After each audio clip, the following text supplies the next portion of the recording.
One South Edmonton homeowner is calling out the city over a bill to remove ice in front of her home. Take a look at the sidewalk. The homeowner blames uncleared snow on city streets, saying heavy machinery wasn't even able to get rid of it.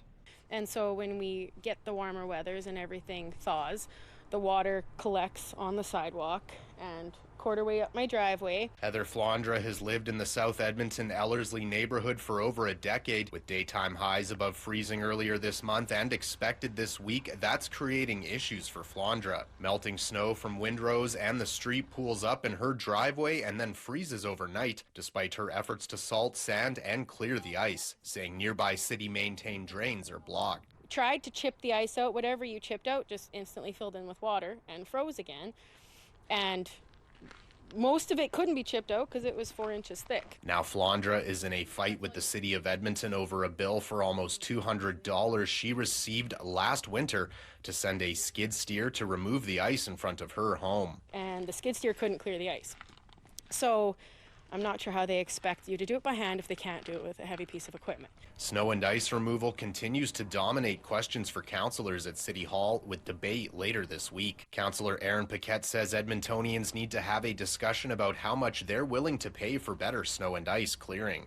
And so the question is, where does the money come from? Does it come from other services within the system? Because that's really all we've got. The budget is open. People can see where all the expenditures are. Or are people willing to pay an extra, $6, $7 a month on their taxes in order to have that higher level of service?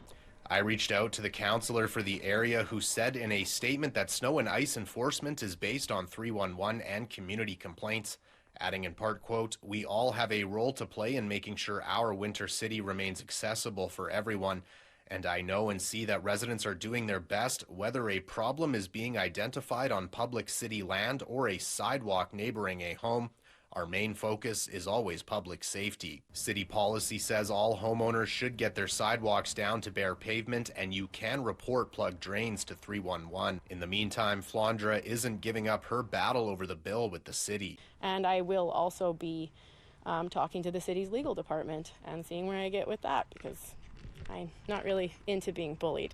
Darcy Ropchan, City News, Edmonton.